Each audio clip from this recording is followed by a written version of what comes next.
Welcome everyone, episode 299 Aussie Tech Heads once again coming at you through your ears on the 19th of July 2012. 19th of July, geez, it's going away fast. Well, what have we got tonight? Will, how are you going? Yes, I am. Thank you for asking. Good. Oh, well done. Now the other little fellow of the trio, he's not in tonight. He is he's having a night off, busy at work. Poor baby. You got a boo-boo or something? Yeah, I'll get a note from him. Why wouldn't an accountant be busy at work this time of year?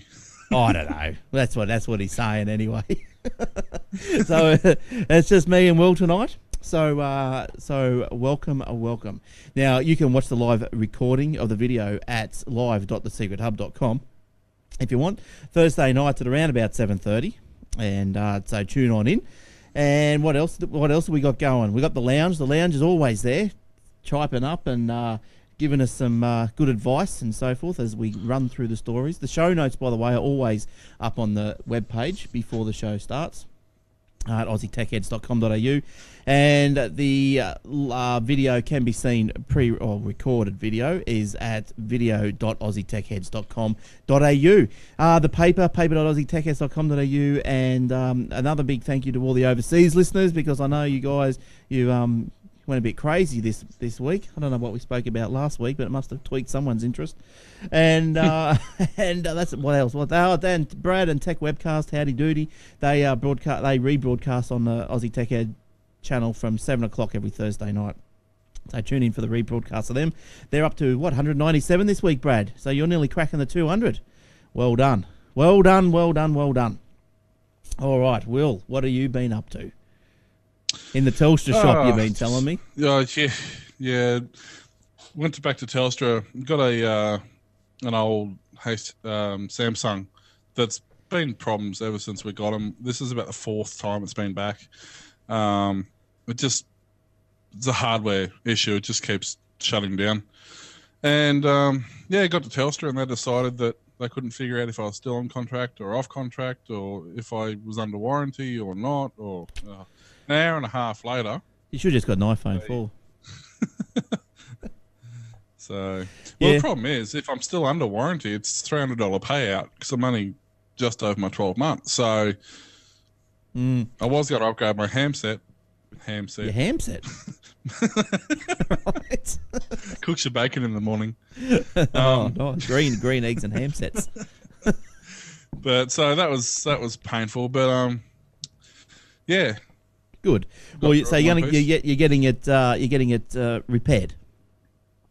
Is this right? Well, yeah. In the end, the store manager just made a decision. He said, "Look, that's it. Just put in for warranty repair, and I'll deal with it if there's any issues." So that was pretty cool. Good stuff. Now this episode tonight is brought to you by Aussie Tech Heads web hosting, and you can find the web hosting at hosting.aussietechheads.com.au. Now, look, I'm trying my hardest with the boys over there to try and get some good plans going. So we might get a little show discount or something, but I've got a lot of talking to do. My people talk to their people, and they get back to me, all that sort of stuff.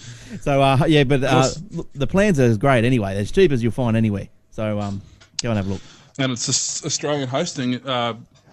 Not Australia, but it's very quick in Australia, I should say. Yeah, it's hosting. The hosting are quite sluggish, but these do pretty well. Yeah, so this one is really fast. They're hosted in Sydney, Australia, so it's pretty good. And so look, with everything, the monthly costs are very competitive. So you might look at them and say, oh, look, I don't get enough bandwidth or space, whatever. But hey, just sit down and think about how much do you really going to need. And if you think you need more than what plans are on the thing, shoot me an email, glenn@aussietechheads.com.au or whatever, and I'll tailor one for you. I like tailoring. I'll get the needle out and I'll tailor one for you. So hosting.aussietechheads.com.au. Don't forget the Facebook page as well, facebook.com/Aussie Tech Heads. Go along and like it. I want to have a like-a-thon, see what happens. But go on. If you haven't liked it, go and like it and lick it while you're there as well. So now we're going to go on to a story. I was going to say quickly too, just remember that we've changed radio hosts. The new hosts we have for our audio. Is it up and running? It's mostly, it's up and running. You're only going to hear like episode 50 of The Den on loop, but it's up and running. And hopefully now we're not going to have any of the audio problems we were having with the jittering and the chipmunking. So that should all be fixed, and hopefully once we go live, it will actually go live. So you're subjecting everyone to 24/7 Mark. Is this what you're telling me? It's not so much I'm subjecting to. It's okay, yeah. Well, I'll tell you, the next episode of The Den, which I think is episode 27, I think I'm going to be on. So that'll be so see what's interesting topics come up. But anyway, yeah, Mark's still doing The Den. He gets a group of musos and some other guys around or on Skype, and goes to town on whatever topic comes to their brain at that point in time. And you can catch him on YouTube and iTunes, I think it is. So just type in The Den on iTunes. And in YouTube, I think he's youtube.com/The Saltzer, SALTZER, I think it is. So go and have a look there. Now we better get into some stories because we don't want the night to get away from us. And so that never happens. What are you talking about? No. Now there's one here. Look, I'm not a user of Drupal, but there is a Drupal convention or a Drupal con in Sydney next year. Now, you might be saying, what the hell is Drupal? Well, Drupal is like a content management web system, so just the same as Joomla, which our page is made out of, or from, a content management system. If you're looking to host a web page or make a web page, you can install Drupal. Now, the Drupal Association has announced that next year Australia will host the official DrupalCon. It's in February. It will be held in Coogee, 6th to the 9th of February, so go and book a room. Now, who should attend?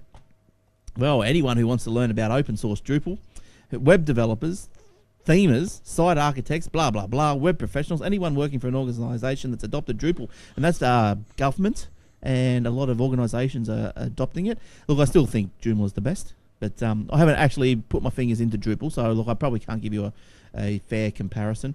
But yeah, look, Drupal, you can install Drupal with, 3 clicks if you sign up with hosting with us. You go into the back end and you just click on Drupal and it'll install into your web space, and there you go. So you can have a Drupal back end. That's good. You can. It can be nice and Drupal. So that's there. So keep an eye out for that for the little Drupal fans. And look, I've got a couple of Apple stories. Again, it doesn't seem a week goes past without an Apple story. But the iPad is being released into China. When's that? This week. This week coming. So, but however, it's not going to be a line up and wait and see what happens. You're going to have to reserve it. So apparently there was a bit of trouble last January when the iPhone 4S was launched. There are ugly scenes when hundreds of customers waited outside Beijing's Apple store in the Sanlitun district, only to be told later the store would not open. Apple gave no explanation. So now that's got to suck. So in response, an outraged customer began throwing eggs. Why would you have eggs in a line at an Apple store? I don't know. But anyway, she did, or they did, he did, which later led to a scuffle with security guards. Apple then said it would temporarily suspend the iPhone 4S sales. Apple's Beijing store in the Sanlitun district was previously the site of another skirmish relating to the sale of a white iPhone 4. Customers broke the store's glass door. Naughty, naughty. So now what's going to happen is you're going to have a reservation. So between 9 and 12 p.m. local time, starting on Thursday, which is probably today in China, the stores can accept a limited amount of reservations each day, and customers who fail to receive one will have to try again another day. There you go. So there you go. There you go. Look, sorry, I suppose I should have been listening, but I wasn't. Oh, look, that's all right. I've got a graphic just for somewhere. Those who are listening, I've literally just walked in the door, thrown Google Hangouts on, and I'm slowly trying to play catch up. So I'm getting there. You're all right, Will. I'll keep going then. I'll keep going. Maybe this story will interest you. Here's one for Eric. It's a shame Eric's not in tonight. But Qantas ditches the BlackBerry for the iPhone. Another. How many more nails? How many more sucker punches can RIM take? But then again, it's actually. When I was in the Telford shop today, they've still got 2 new BlackBerries. One's $60 a month and one's $70 a month. Yeah, sweet as. But they reckon, which is $20 dearer than any other phone. They reckon that they're still in some July report that the boss in RIM wrote or something. He goes, we've still got 78 million users worldwide, but hello, have a look at yourself. That is decreasing, I think. But anyway, Qantas, they've reportedly ditched its fleet of 1,300 BlackBerry smartphones for iPhones. There's been a strong demand from Qantas employees for the iPhone, with a large majority of respondents to a recent survey indicating that this is their preferred smartphone. The airline's CIO, Paul Jones, told The Australian. So there you go. BlackBerry 10 is coming out next year, so it needs to be front and center of a business with a flagship device. That's what's a bit lacking at the moment. When BlackBerry 10 comes out, we'll see. What? No, I don't know. It could be a game changer. It's just a ramble. Using BlackBerry to write the article, wasn't it? Yeah, probably. It's a ramble. Yeah. So anyway, the problem with the BlackBerry 10 coming out, it's going to be too late. The iPhone 5 is going to come out, and then this BlackBerry 10 is going to come out after the iPhone 5. It's they should have probably launched that for mine probably before. Yeah, I mean, it is quite funny too. Like, you look at Nokia, they still have, I was looking today, you can still buy a $40 phone now, buy it outright on a prepaid locked network, so Telstra or Virgin or whoever, and it's got a 5 megapixel camera, media player, it's running Symbian OS, and they're $40. So I mean, they used to be flagship phones. 3 years ago, 4 years ago? Yeah, look, it's just it's not happening for them, is it? It doesn't happen. I think they got their own app store there, so but well, they need it, but there's not much going on in there either. There's no point having an app store if you've got nobody developing for it. No, that's right, and I think. But what do you do as a company? What do you do? Like, you've got to survive. You got to do your best to survive. You can't just pack diversify. up. No, you don't. The biggest problem is all major corporations, no matter who they are, suffer from this, with possibly a couple of exceptions.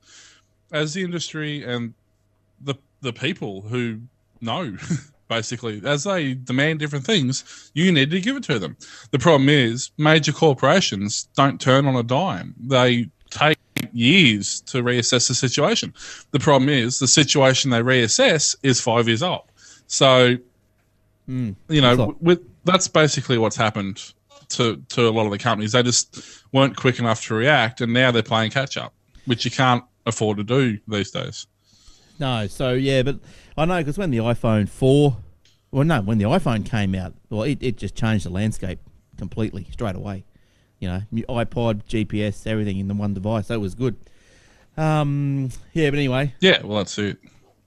That's enough about BlackBerry.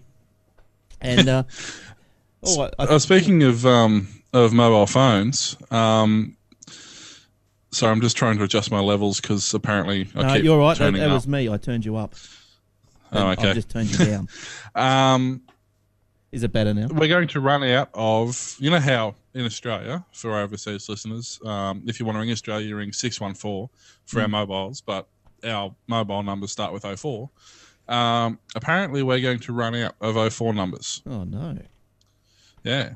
About 24.5 million numbers were registered in 2011 alone.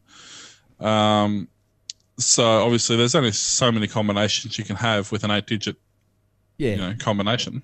Yeah. So, on the upside, we're probably not going to run out until 2017. Well, that's all right. But still. But what they're not sure about is they're not sure.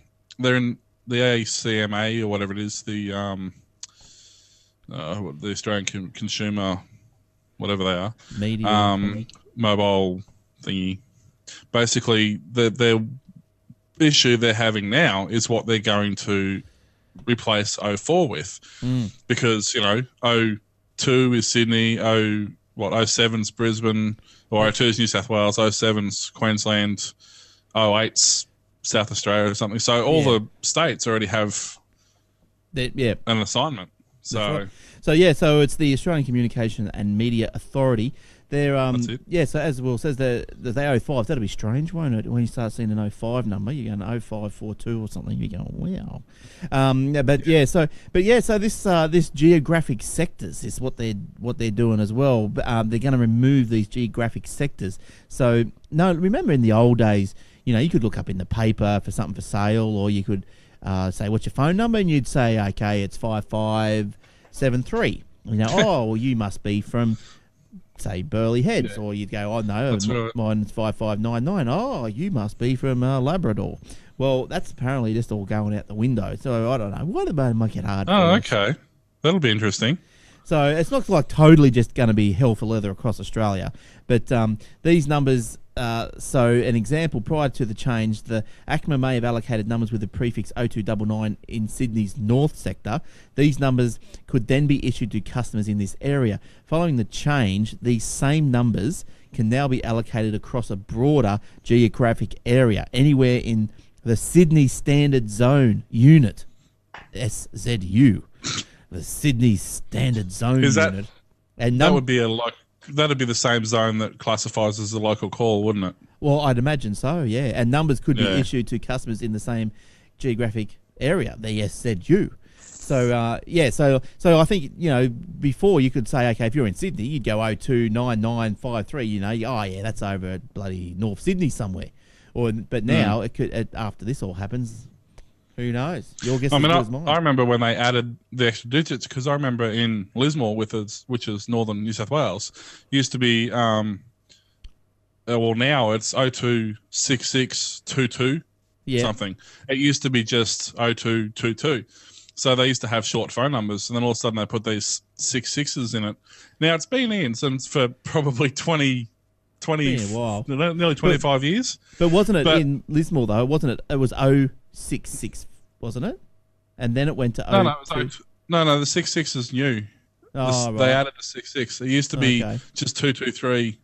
Like my grandma's old number used to be 223137.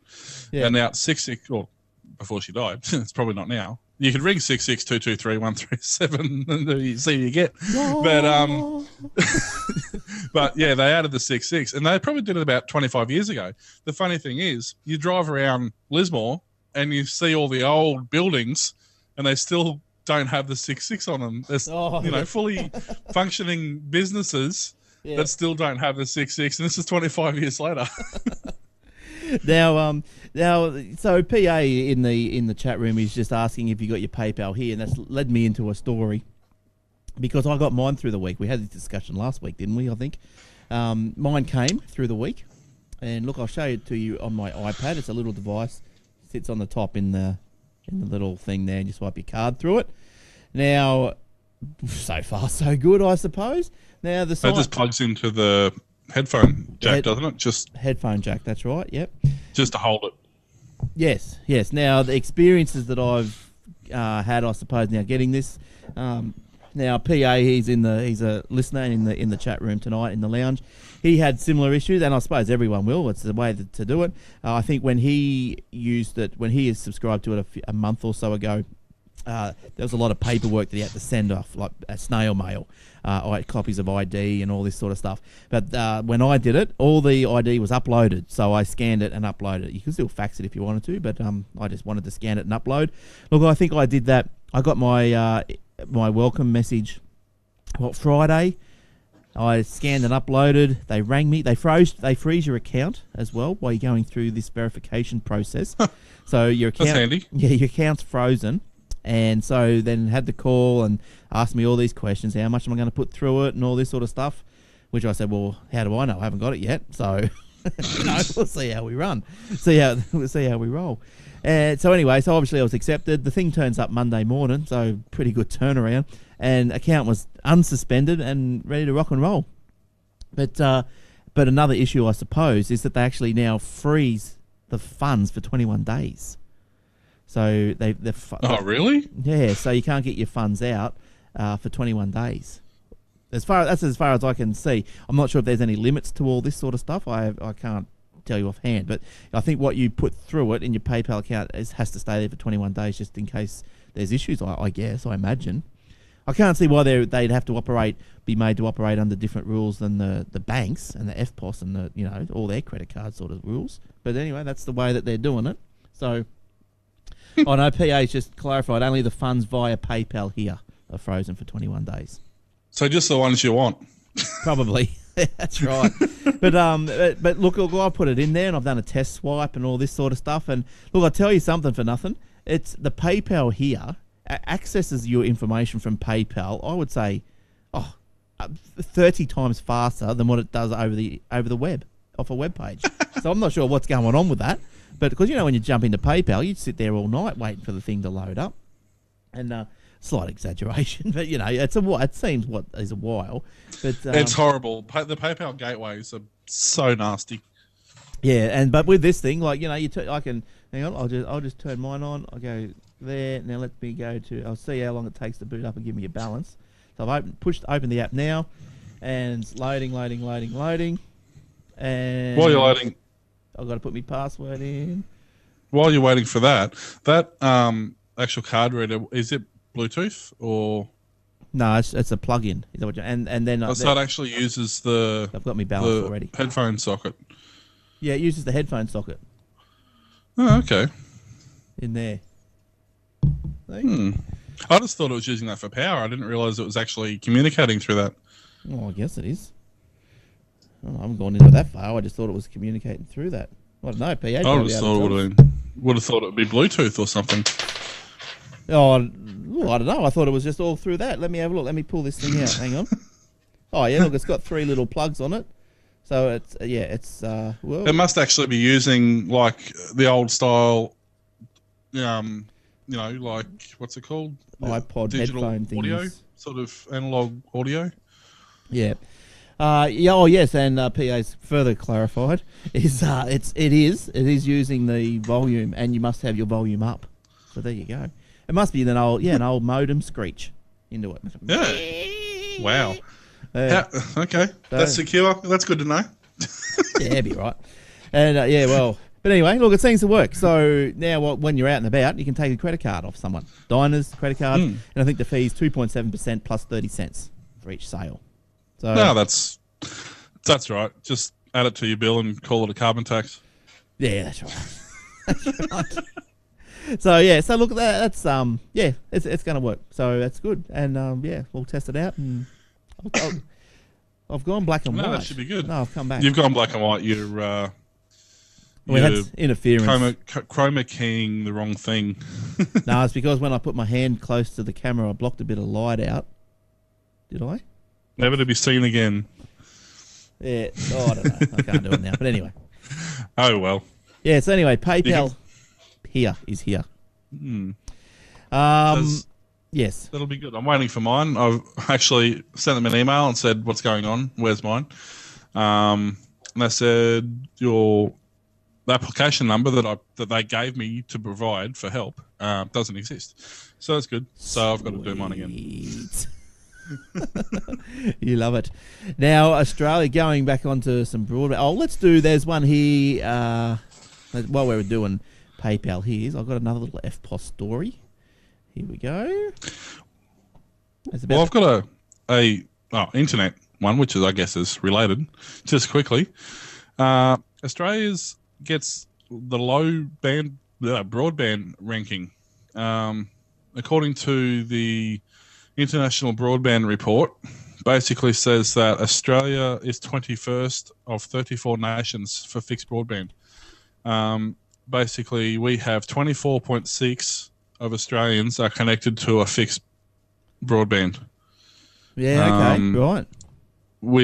Although we have a 74% connection of wireless, so like mobile broadbands. And of course, Conroy got on the act and said, "Hey, guess what? This just proves that we need the NBN." Well, so now, yeah, I was going to say, you got places over like Switzerland, who has got the highest number of fixed broadband subscribers. So per 100, they got 39.9. But when you say that, yeah, but did you see Korea? Korea topped the mobile wireless broadband with 100.6% Or 100, So there's 106, yeah. so basically every subscriber has 1.00, 1 or whatever it is. Yeah. Devices. But when you look at, okay, you probably would expect that the mobile subscription would be higher because that's an individual thing, whereas the fixed broadband is to the home, you would imagine. So, there could be 4 people. Work. That'll incorporate work, all the workplaces too, surely. Yeah. Those Koreans, there's more than 4 of them in the house. So, There's more than 4 houses in a house. Yeah, you got granny and great granny and great granny. Got it all, a lot of greatness going on. But so Korea's going all right. So, but they're only a small little place, Now that'd have to be South Korea. That wouldn't be North Korea. They're poor as. They probably don't even get the podcast. It just says Korea, so it's probably. Well, you think about it. If that's all of Korea, and you basically split that in half, it basically means that every person in South Korea has 2 connections. Yeah, no, it'd be South Korea. They just probably didn't stipulate it. I don't think nothing goes on in North Korea. They're not allowed. They're not allowed. I was serious. What is it? Like China or something? Yeah, he's got that Wang Chang Dung. He doesn't do anything. He's whatever he does, he doesn't do it. He's about to drop a nuke in your lounge room. Oh, that's right. But anyway, getting back to me little story about the thingos, FPOSs and stuff. I had one about the Commonwealth Bank. Here we go. Commonwealth Bank is betting that an FPOS terminal that looks like a tablet is all going to be all the rage. So the bank plans to release a wireless Android-powered console called Albert to replace traditional FPOS devices in Q2 next year. Combank said it was ready to announce pricing, however, said that Albert's unit cost is around $700. Woo! That's not official, but it's no more expensive than existing terminals, and the software is effectively free at the moment. So, be alright, I suppose. It's obviously the way it's going to go. Like, they look pretty funky. There's no more down there. Yeah, they look pretty funky. So, yeah, I think they'll probably get stolen. Yeah. Yeah, well, that's the other problem. But anyway, look out for those if you're a CBA merchant. You might be able to get your little hands on one. Just a quickie, Skype. What happened to Skype? The Skype Skype, you send a message to someone, and guess what? It doesn't go. It goes to someone else. So the issue's over at Skype. Apparently they've released a fix yesterday. So the fix is out, so download it if you've got Windows. If you've got Mac, bad luck. There's no fix yet. So according to Skype... What a surprise. The problem only arises in rare circumstances. Maybe Microsoft do this just to irk Apple, we're not going to fix that one. The flaw affected... You're right. I was just going to say, the flaw affected updated Skype versions 5.1 for Windows, 5.8 for Mac, and 4.0 for Linux, and 1.2 for Windows iPhone. Oh, what do you got there, Will? Just in the chat room, Frosty and PA Chalks is talking about watching the stream on mobile, on Android. I'm using the Skyfire browser there, and it's perfect quality. It's also working on Dolphin HD and Chrome. So, although PA just said it wasn't working on Chrome, so I just tried it and it was. So I'm not sure what's going on there. Who knows?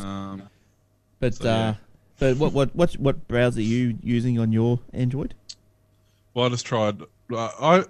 Depends on my tablet. I use Chrome because Chrome won't install on this; it's too old. But on this one, I use mainly Skyfire and Dolphin are the main 2 I use.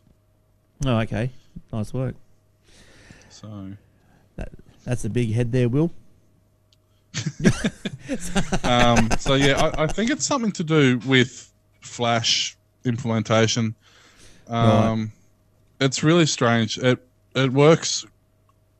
The stream works on my tablet, which isn't in here, otherwise I'd show you. It works on one of them, but not on the other one. So I honestly don't know what the deal is. That's all right. Now, look, I suppose, big news, if you want to call it that, but Windows 8 launch date has been announced. Friday, October 26th. So not long to go. Windows 8.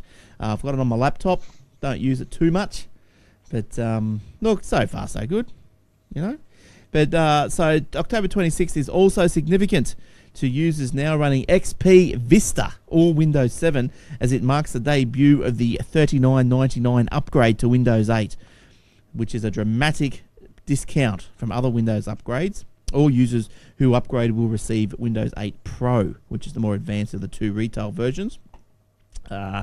So I guess you'd want to be doing that. Or what I suppose what you could do is you could go and if you want Windows 8 but you can't afford $40, well, you could probably go and try and score a copy of old XP off eBay for maybe 20, and then you'd be able to spend 40 and get the upgrade. You watch how quick old copies of Windows are going to go up. Well, yeah, probably. Well, I've got Vista. Maybe I should put mine on. I've got 3 of them. God help me. What have I did? Why did I get 3? Anyone want Vista? Give me an email. Now, XP and Vista, no Office 2013. The new Office will work with Windows 7 and Windows 8. Microsoft said it will not work on Vista or XP, which is surprising. Vista is surprising. But anyway, it's because it's pretty much the same architecture and, you know, guts of the Windows, the Vista. Like that was the when it first changed. Sort of thing. The omission of the two operating systems means that more than half of all Windows computers, 54.6%, now in place, will not be able to upgrade. Because remember, I think from a couple of weeks ago, we were saying that there was a big majority of computers still out there, I think, are still XP, and Windows 7 has probably eclipsed it just by now. But yeah, but Vista peaked. How's this? Vista peaked at a share of 19.1% in 2009. Pretty poor, isn't it? Dear. And it still represents so much money on that. Yeah, but it had to happen. Like they couldn't have had Windows 7 without Vista. They had to. They could have given it a decent shot. I suppose, but they rebuilt everything. They rebuilt the whole thing. So I suppose it had to happen. But I mean, they supposedly rebuilt everything for Windows Vista too, but you know, I guess they did it wrong. Well, yeah, but so Vista still represents 7% of all current Window installs. That 7% is people who bought a system with Vista on it and don't know how to get rid of it. That's basically what that 7% is, because it's not businesses, because they never implemented it, and it's not the average user who went out and bought it and went, I shouldn't have done that, because they took it off. So it would have to have been the people who bought the HPs and the Compacts and the Dells and stuff. Yeah. That had it preloaded, and maybe some laptops that had it preloaded. But that's going to cause another drama, isn't it? Really, like with this $40 upgrade, like everyone's going to do it, right? It's going to be popular. Everyone's going to do it. They're going to get home. It won't probably work properly. You know what I mean? Like how many times has an upgrade of one version worked over another version? You know, normally you reformat it. The only upgrade, as far as I'm aware, that actually worked was the Windows 3.1 to the Windows 95 upgrade. That was the only one that actually worked properly. You might be right there. Yeah. I remember actually big articles coming out about people who had Vista. There was an upgrade available, but there was even Microsoft said we recommend you don't upgrade it. Yeah, right. Well, there you go. But yeah, so it's a bit crazy. But anyway, that's the way they want to do it. Yes, so, and Vista, meanwhile, will not run the upcoming IE10 either. Ooh. So, if you're on Vista, you got to move on. And if you're on XP, Chalkster, I've still got XP. Get a boot up. I've still got XP on my little Asus netbook. Yeah. It goes all right.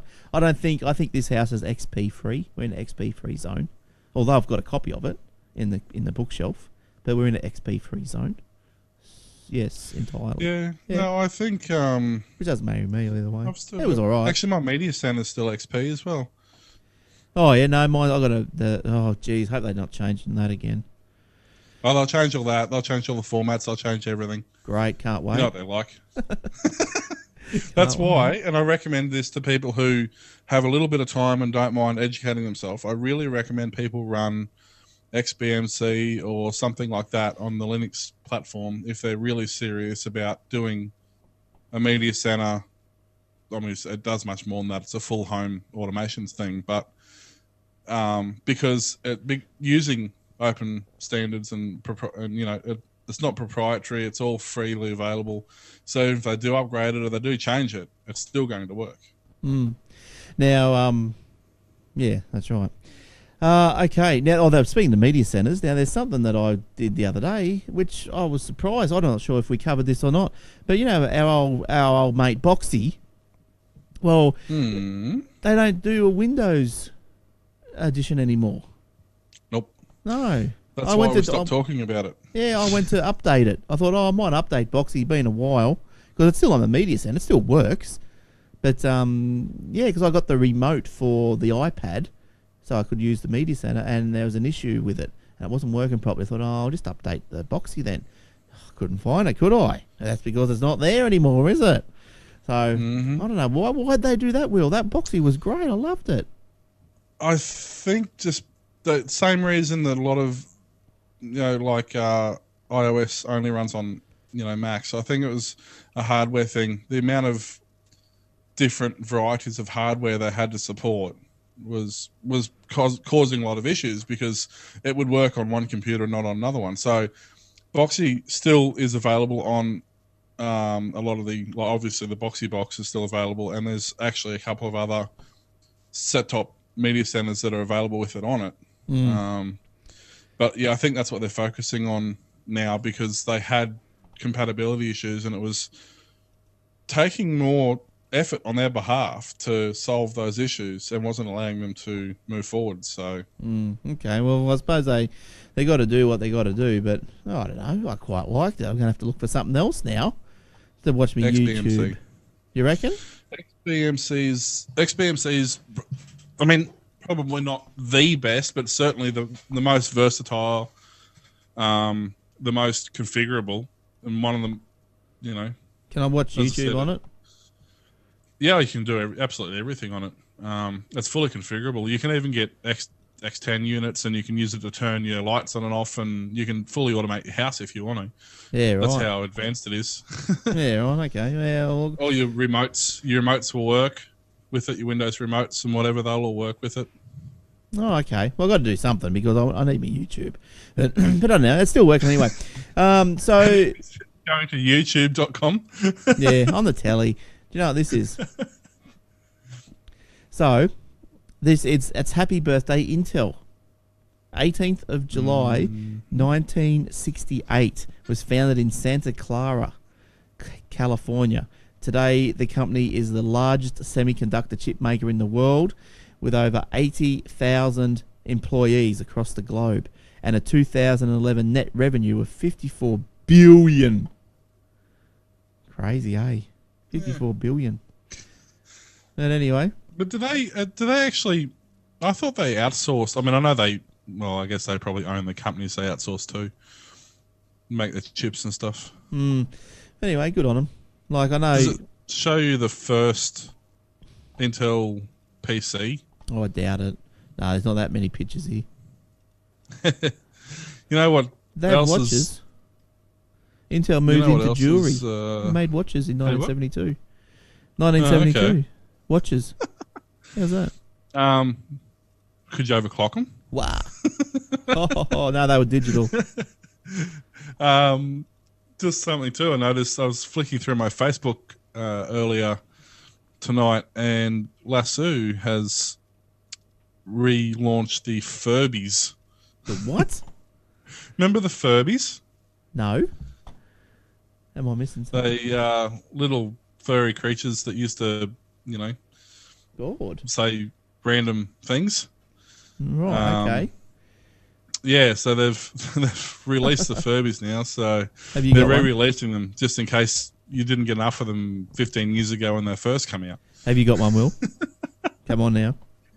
Actually, the first time they came out, I did, yeah. I got a Furby. Yeah, yeah, right. I don't think I even remember them. They must have been... You'd have to remember the Furby, surely. Oh, I'm probably older than you, so I probably missed that part. Do you remember the Tamagotchis. Yeah, I was too old for them. Yeah. It was about the same time as that. I remember the Wombles. Is that the BBC. same? Yeah, is that the same thing? Maybe not. Yeah. Maybe Here's not. the. Here we go. Here's a Furby. Yeah, Gremlins, they do too, Frosty. Gremlins, you're right. Oops. Oops. What have I done? No, great. Now I've broken it.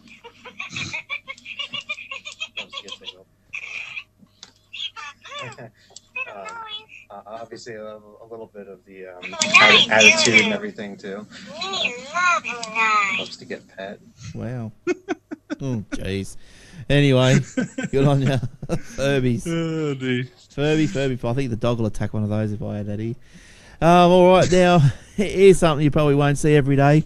Apple has to publish an apology to Samsung on their website and in the newspaper. Oh, yeah. So did you hear about that one, William?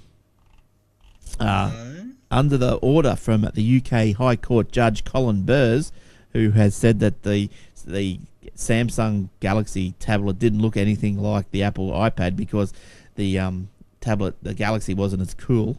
Anyway, that was him. That's but right. He has made Apple will be forced to publish details of its key loss in a patent battle. Apple will be forced to publish details of its loss, in the patent battle, blah blah blah, on its website. Apple must also take out and pay for notices published in the Financial Times, the Daily Mail, as well as the Guardian's mobile magazine and T3. They're obviously all overseas there. Samsung said that should Apple continue to make excessive legal claims based on as such generic designs, innovation in the industry could be harmed and consumer choice unduly limited. So not surprisingly, Apple's appealing, and but I think Samsung's right. Look, they're not, they're not shy of their own legal spats and patent suits, but I mean something as generic as just the look. The iPad is a very basic look, isn't it? Like did they want Samsung that's right. It reminds me of what they wanted to do. It must be 30 years ago now, or probably 35 years ago, maybe 40 years ago, before I was born even, maybe. No, probably not quite. But when, I think it was when Windows released the mouse or something on their operating system. I can't remember the story exactly. It was years ago I read it. But Apple basically took them to court and said that, hang on, you can't say you're the first to have it because we've had it for like 5 years. And at the time, Apple was this little company that had 3 people and 2 bad haircuts. And they said to Microsoft, well, they won the court case, and the judge said, well, what do you want to do? And Apple just said, we just want a 1-page apology in every newspaper in the world. And all it said was, we're sorry, Apple. That's all it said in little tiny writing in the middle of the page. Every newspaper in the world. So that must have cost them a fortune. Well, I guess so. I suppose. Yeah. Well, Apple did. Well, they probably needed the money back then. But Apple's also. Remember this price. The price war. Why are we paying more in Australia for software and goods in general? Well, the inquiry has been happening while we've been sleeping. Apple has been granted a secret closed-door hearing with the politicians in Canberra in lieu of a public submission. Oh, come on. The Australian Financial Review reported the secret meeting. Apple refused to comment on why it had declined to make a public submission. Microsoft made one, and it goes like this. So Microsoft blames Australia's comparatively expensive market, citing the inclusion of the GST as a point of differentiation, as well as higher labour, rent, marketing, training, supply chain, and transport costs. It's freaking online for a reason, you bunch of tosses. But I suppose, look, they do have a presence in Australia, so they could probably, push it all around and blah, blah, blah. But look, what I can't see is, I'm probably with you, though. Like, with software, it should be the same. People just buy it from the overseas, so it doesn't make much difference. It's purely revenue raising. That's all it is. I remember when the new Office came out and Microsoft said we're not doing a student version, we're not reducing the price for students because Australia have a student rebate where eligible students can get a rebate on the price, which will bring it back down to the price it would have been if they had given the discount. The problem is there was something like 10% of students were actually eligible for that rebate. Yeah, so, right. and well, nobody bought it. No. They couldn't figure out why. So Microsoft has also passed the buck onto its reseller partners, stating it does not set the final retail price. Well, I don't know. But this is retail as in, like, I suppose if it's software, maybe the Australian arm has a say in it because they've got their rent to pay, and I suppose the software must be contributed or attributed not really, because to them. I can go into Officeworks and buy, let's say I want to buy Windows 7 Ultimate, I can actually buy it cheaper in Officeworks than I can buy it from Microsoft online. It's $10 cheaper at Officeworks at the moment. Yeah, but sometimes that you'll find that when there's a recommended retail price is set, that the maker, like Microsoft, they probably won't deviate from that price, and because Officeworks probably has a special, so I'd say it's that they stick and hold, the manufacturer would stick and hold to the RRP, just so the resellers don't get all crazy about it. Because if Microsoft offered it for $50 cheaper than what the resellers could sell it for, like Officeworks, well, they're not going to stock it. Yeah, but they wouldn't need to. That's the thing. Yeah, maybe. But it also, passed the buck, blah, blah, blah, blah, blah, blah. Also said, there's got extended warranties included in the price, blah, blah, blah. So obviously Microsoft having a big cry, and that's probably why Apple went to the corner and cried and hid. Australian software developer Applied PC Systems owner Phil Best blamed the GST for higher local prices.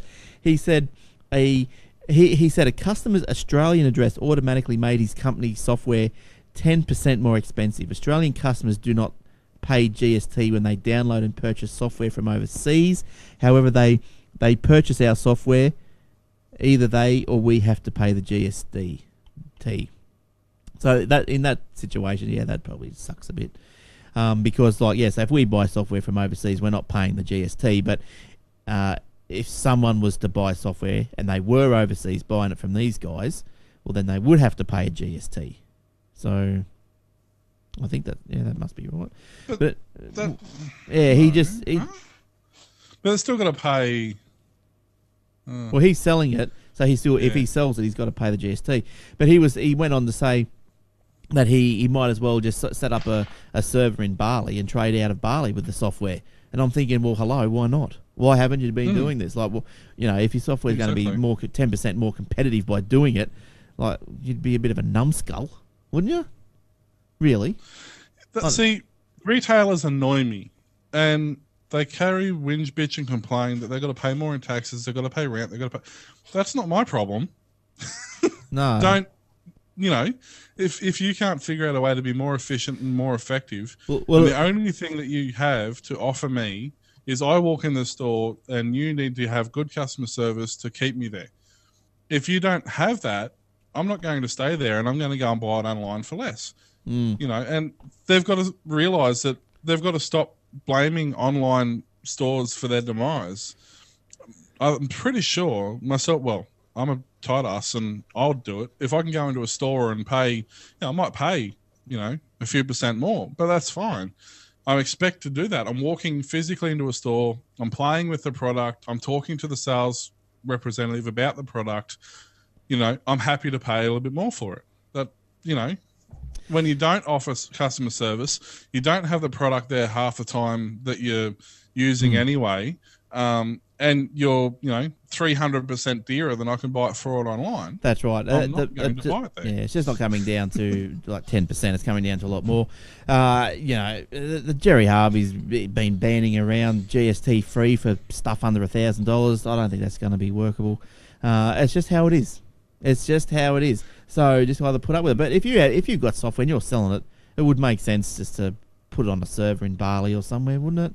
Like that's all I would do it. Like, that's right. look, you still live in Australia. You're still paying Australian tax. You're still buying food here. You're still buying water. You're still doing everything here. So you're still supporting the joint. So that's what I mean, I don't know if it was Eric. Somebody a couple of weeks back was saying that economically, if we ditch everything, all our taxes, everything we have, and just have a 20% GST, we'd be better off. Say that again. You know, if we ditch all the taxes and everything that we have now, just have a 20% GST. Yes. In the long run, it will work out cheaper. Cost of living will come down. All the actual end costs will come down. The amount of tax we pay, will come down, but everything will come down at sort of the same scale. So, but nothing works like that. Remember when the GST came in? That was supposed to replace a lot of taxes. Get rid of stamp duty, I think, was one of them. That didn't happen. How'd that work? So, I don't know. But the GST was brought in. Look, I think the GST was a good thing because it was a more user pays sort of a system, and especially like with sales tax, that was 22%. Don't forget. Yeah. The sales tax. So, I mean, that's what I said. GST theoretically is a great idea. It's just been managed badly. Surprise, surprise. Yeah. Well, but it can't. What do you mean though? Managed badly? It can only be applied and charged. Is that what you mean? Like when you have a goods and services, when you're already paying for a goods tax and a services tax, you can't have a goods tax, say on cigarettes, and then have a tax on cigarettes. That's my point. That's right. Then that's and the wine tax, whatever they call it, alcohol. The alco pop tax. Yeah. There's there's just a lot. But anyway, stupid GST. I mean, and petrol, has like 4 war taxes on it. So they've managed to put a war tax on it every time we've gone to war, but they've never actually managed to take one off. Yeah, that's right. But the GST, like, because I know I was talking, Skyping Eric through the week, and when I was setting up all the hosting and domains and stuff on the hosting server, I was looking at the domains because you register them from a place overseas, from a registrar overseas. This is just the domain, not the host, just the domain name, and you're not paying GST because they're overseas. So, but then when you on-sell them, so say, when you buy a domain name, I've got to increase the price straight away by 10% for GST. So say the domain costs me $10, then instantly I resell. So it costs me 10. I have got to resell it, or to make money, to break even at 11. And then so I've got to add more on. So instantly the stuff that an Australian buys to resell, even though it comes from overseas, is 10% more expensive for that reason. And that's why drop shipping is becoming so popular, because they're not touching the product, so they're not reselling it. Yeah. They're buying a product directly from a wholesaler in China, and the wholesaler is shipping it directly to you. Yeah, that's right. So that's why drop shipping is starting to become so popular now. Well, there's going to be a better way. It's a global economy. There's going to be a global solution one of these days. We'll get Mark on the line. Now he'll know the answer. Telstra has launched a Pocket 4G. Wow. The battery-powered prepaid Wi-Fi 4G can connect up to 5 Wi-Fi-enabled gadgets to Telstra's 4G network simultaneously. The hotspot is available for $169 with 5 gig over 30 days. Additional recharges can range from $20 to $100. That's probably not too Glenn, bad. I think you're broken. Whoa, what happened? Where did I break? Hello? Oh, I broke like that. All right. We'll be back. Hello? What's happened? Will, can you hear me? I can't. You sound like a Dalek on LSD. I can't hear a word you're saying. And the stream's gone. Hang on. Yeah, it's all gone for me too. Everything's gone. You're almost gone. Hang on, I'll stop the stream.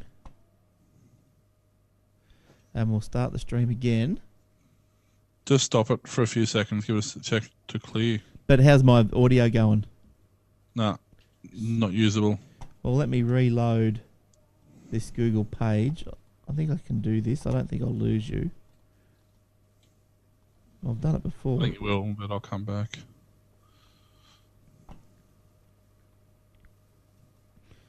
So we'll restart the stream. Okay, your audio's come good. Oh, this hasn't. This is still reloading. Well, am I back? Am I back? Join.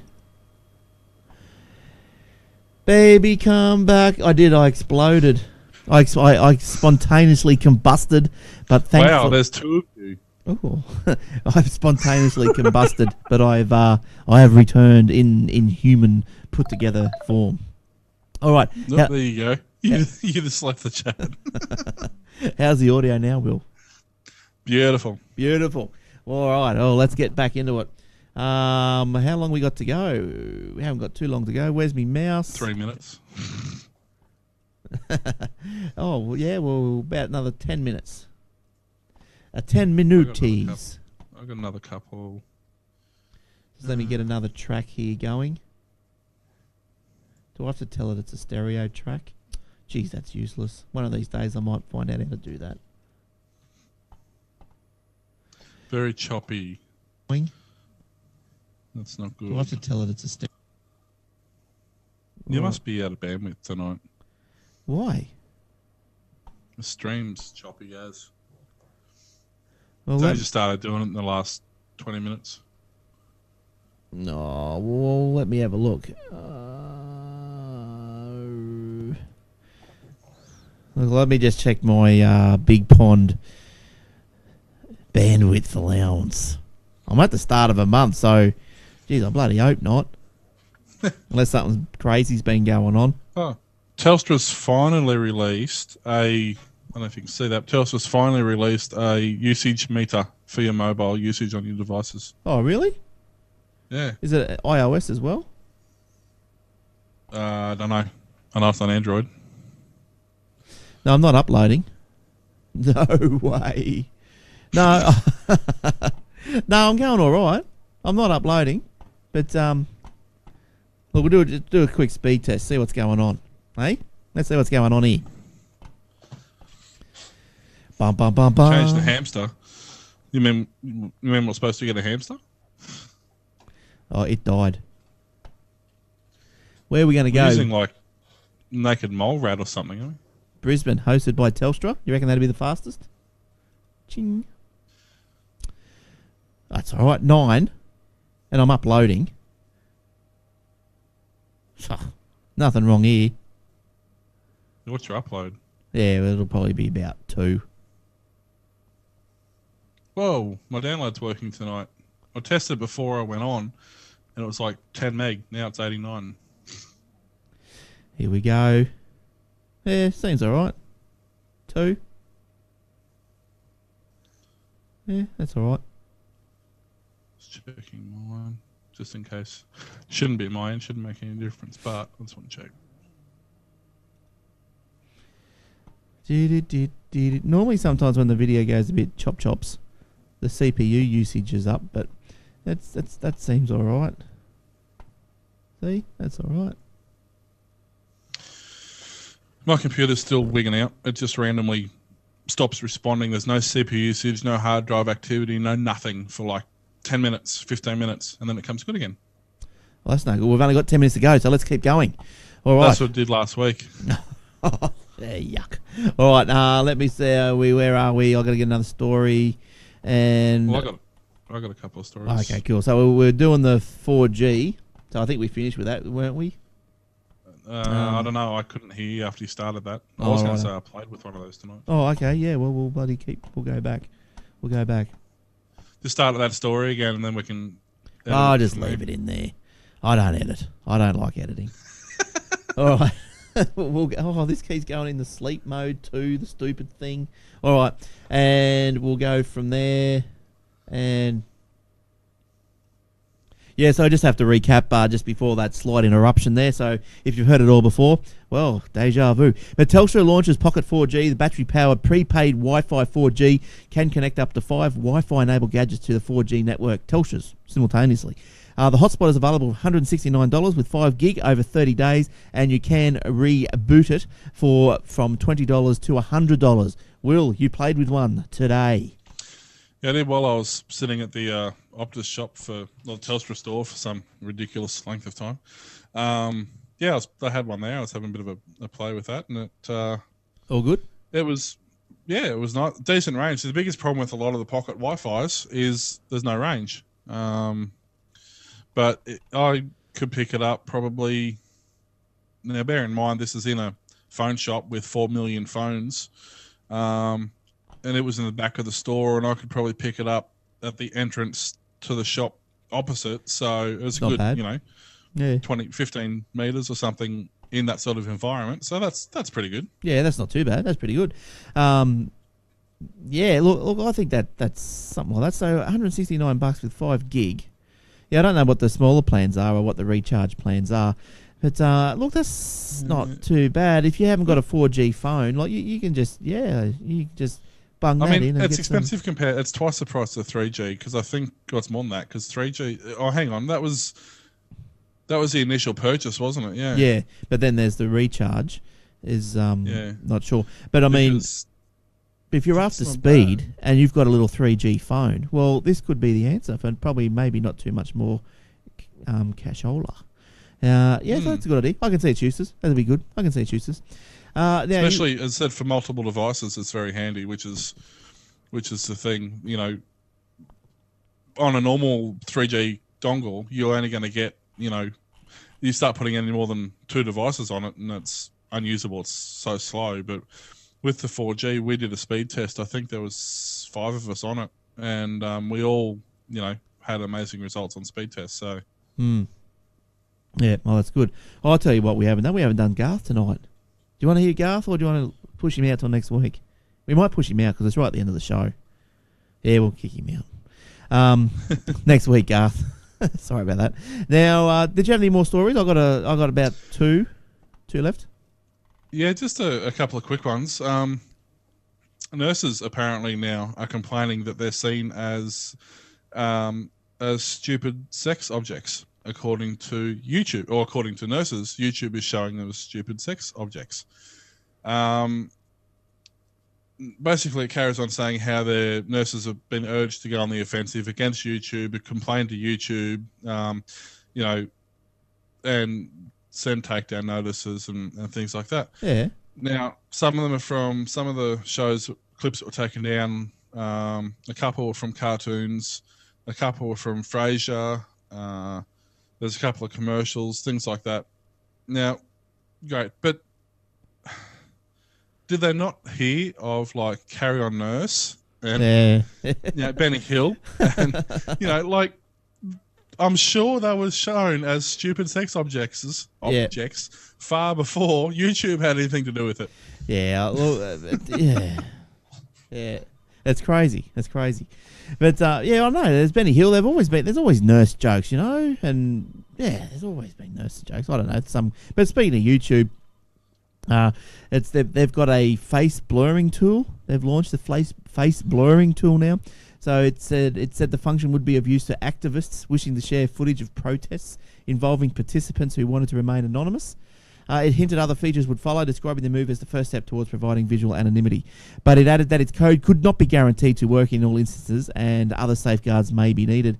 So, look, that's probably a fair thing, I suppose. I could probably see where that could come in handy, especially if you are an activist. I honestly can't see it being useful at all, given the fact that the people who want to remain anonymous and don't want their faces shown have been doing it for years quite successfully anyway. So, honestly, there's many more things they should be thinking about. That's right. And what have I got here? My last one here. Oh, what's this thing? I never even heard of Pedo Bear. Has anyone ever? Pedo Bear. Yeah. Has anyone heard of Pedo Bear? Fair dinkum. But anyway, I'll show you a picture of Pedo Bear. There's little Pedo. There he is. Now, Nestle has been forced to take down an image from its Kit Kat Facebook fan page after it emerged it was similar to an icon to use to ward off pedophiles. So that's Pedo Really? Bear. Yeah, I know. And this is the bear that they used. One's a cartoon, and one is just a man in a bear suit. But the picture of the nut brown coloured bear, I would go on to say was forced to have been taken down by Nut Jobs, was used briefly to promote Kit Kat bars on the Facebook page of Nestle's own chocolate bar. The company said it had no idea that the image matched that of Pedo Bear. Oh, God. Considered visual shorthand on the internet for sites posting material with inappropriate overtones toward minors. Nestle Australia New Zealand confirmed. Hang on, see if I can get both of them on the screen at once. It's crazy, isn't it? Nestle Australia New Zealand confirmed that it had produced the image but denied any knowledge of the paedophile-linked Pedo Bear. Of course. We produced a photo of a real guy in a bear suit to launch Instagram through our Facebook community. The picture is not Pedo Bear. We've never heard of Pedo Bear. But when the possibility of its similarity to the so-called Pedo Bear was raised with us, they took it down. So, Pedo Bear, you'll never... That's just pathetic. Oh, really look, obviously, I've never heard of it. Even so, one's a cartoon. Oh, look, I think it's a bit silly. People get a bit precious. Not that I'm putting light on. Not that of Pedo Bear. It's not that uncommon, but like. Yeah, look, I'm not making light of a serious situation, but look, sometimes I think that just goes a bit too crazy. It's a crazy world. I mean, there's a vitamin company called Menatech, do really good vitamins and stuff, and they used to have Mena Bears and Mena Gummies and things like that were their brand names, and then somebody decided to change the kids side of the vitamins to Peda, because it means children or something in some language. So suddenly they became Peda Bears and Peda Chews and things like that, and there was a huge outrage over that too. Yeah, bit crazy. It's like, it's a name. It's like a podiatrist. Well, that's right. But hang on, does he work on your feet or work on your kid? I can't remember. Yeah, I know. Look, I think these things just go a bit crazy. But anyway, that's a crazy world out there. What else, Will? You got anything to finish up on? There's just a couple of things. One is a statistic. Oh, that's a big word. That's too late. It's past my bedtime. And it basically, I'll just do a screen share as opposed to a queen share. And this is about the TSA, some statistics that have come out over the last few years. The TSA is the anti-terrorism security thing that America is paying ridiculous amounts of money for. And so basically, since funding on 9th of the 11th, over 60 billion? 000. What's 9 zeros? Is that billion? Have to be. $60 billion has been spent on funding on the TSA. Yet more than 25,000 security breaches have been allowed through. The TSA has spent $36 million on devices that puff air onto travellers. And as of when this was done, all 207 of them still sit in the warehouse. Originally, they had things like 16,500 staff were originally supposed to be hired. They're up to 62,000, and an average salary of $103,000 per person per year. Jeez. And an executive received $5.4 million for 9 months worth of work. So this goes through, all the way through, basically saying that at least 16 individuals later accused of terrorist plots had flown at least 23 different times prior to being, and never got stopped on the thing. So, basically, you can go to floorgem.com and just search for TSA, and it'll bring up a list of how inept they are, basically. I just found it fascinating. That's a lot I of don't money. agree with what they're doing, but regardless of whether you agree with it or not, you read all these statistics, and it just shows you. Basically, it says here they spend.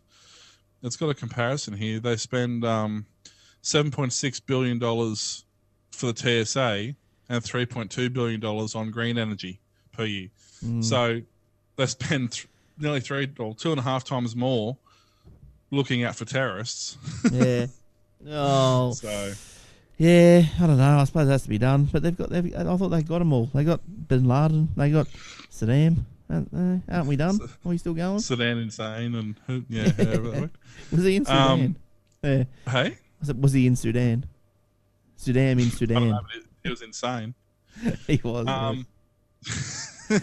And there's just something that caught my attention during the week, and they are from vat19.com, who does some pretty neat fun things, basically.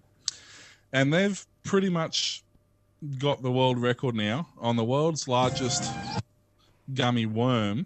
Oh, yeah. Your snakes and stuff you get. Your gummy Lollies. snakes and gummy worms and things like that. Yeah, the lollies. Yeah. Yep. I'm just quickly fasting forward. Screen share. Basically, they've come up with this one here, Oh, God. which is 128 times larger than a normal worm. It weighs 3 pounds. It measures 26 inches and has 4,000 calories. Wow. And he looks a bit how you going too. And the other one they've also done is they've also released a 26-pound gummy bear. Oh, jeez. As long as it's not like one of the bears we were talking about before. No, hell, it's a 26-pound, so that's 13 kilo Oh, God. gummy bear. Strength. I'm just quickly skimming through this, see if I can find a picture of it. Where's the bit where they... And he's got a hollow belly, so you can actually put dips and stuff inside his belly. Yeah, right. Nice. He weighs, 26 pounds. It's 32,000 calories. Yeah, but you wouldn't eat He's it all anyway. reusable, so you can wash him out and reuse him. Has a 1 year shelf life. Wow. 1 litre serving bowl, and cost $150. Wow, there you go. What will So they I think want of? one. You just want to sit on his belly. Oh, there's bits here. You get an idea of the size of them. I mean, look at that. There's 2 grown guys holding these But wouldn't things. it be all sticky and stuff like that? Apparently not. Apparently they're pretty resilient Yeah, if they right. don't get hot. If they get hot, they melt, obviously. I wonder if they'd flatten if you chucked it out of a high-rise building. It would just go... be just like a big blob. Yeah, good stuff. I reckon that's awesome. I want to buy a gummy bear and then one of the big gummy worms so I can roll the worm up and stick it in his belly. Yeah, nice. The gummy bear with worms. Good. All right. Just a bit of a light note to end the show on. Good stuff. All right, now it's so it is the end of the show, end of episode 299. Next week, yes, we're a big 300 show. Whoopie do. So tune in. Make sure you tune in for that. That sounds so excited. 300. Well, what's that? One a week. That represents a lot of shows. I wonder how long a lot of shows. I wonder how long we'd go for if you were to play 6 years. back to back. Be a while. 300 hours, I guess. Be about that. So what's 300 divided by 24? Let's have a look. Well, 10 days is 240. So what's 12. that, about 14 days, 15 days? 12 and a half. So nearly a There you fortnight. You could nearly a fortnight. Put them on the radio. So back to back. We should play episode 1 as a bit of a Oh dear. prequel, just to see what it's like. Oh, those heady days of audio problems. Oh, okay, nothing's changed. Oh, hang on. I was going to say. 6 years and still got audio problems. The only difference is now we've got audio and video problems. Yeah, that's right. That's right. All right, so until we see you next week, it's emails is Glenn, Garth, Eric with a K, or Will at aussietechheads.com.au. Don't forget hosting.aussietechheads.com.au, video.aussietechheads.com.au. I should just say paper, video, hosting, aussietechheads.com.au. And what else is there? Radio, hopefully. If you, contact me if you want to come on and have a chat about anything. I know I've got a couple of people I've got to get back onto. I've been a bit slack, so if you're listening, guys, I'll get back to you this week, and we'll get you on soon. All Twitter. right. Yeah, Twitter is Mr. Tompkinson for Will. Me is Aussie Tech Heads. Eric with the K is Eric Franco. And Garth is, once again, I don't know, Garth_hum. Let me have a look. While he's looking, look us up on Facebook as well. Like us up on there. Like us a And lot. YouTube, of course. Yes, YouTube. So pretty much getting around everywhere. Let's have a look. Garth is. Oh, I've got to go into one of these. Hang on. Garth is. And if anybody wants a Britney Spears CD, we'll actually pay you $10 to have it. Oh, I couldn't get rid of it. I tried. Yeah, it's Garth_hum. I was right. But yeah, look. Look. Yes, I'm giving it away now. Whoever wants it. We'll give you $10 to listen it on the proviso that you actually play it, listen to it, and send us a video. I don't think anyone's gonna be bothered doing that. not for old Brit. No, well look, I think we had a Tager that wanted to put it in the microwave and film it, but no. Could I send it off to Will at Blend? I guess. No, I don't want to destroy it. I'd rather give it to someone. So look, I can't get rid of it. So if you want it, hurry up. All right. So. You're holding us up. You're holding the prize line up. All right. So, don't forget the footy as well. The footy's still going strong. I might be leading. I'll have to have a look. We'll have a footy update next week too. I think it might be a bit more of a fun episode next week. All right. So that's about it, isn't it? I've said everything. Don't have to say anything else. No. All's good. Get out. All's good. All right, Will. Thanks, Will. We'll see you next week. All right, guys. Thanks, Lounge. See you later. Thanks, Lounge, once again for sticking in for the hour live. And thanks to the podcast listeners and YouTube watchers. So until next week, it's bye for now. Bye-bye. See ya.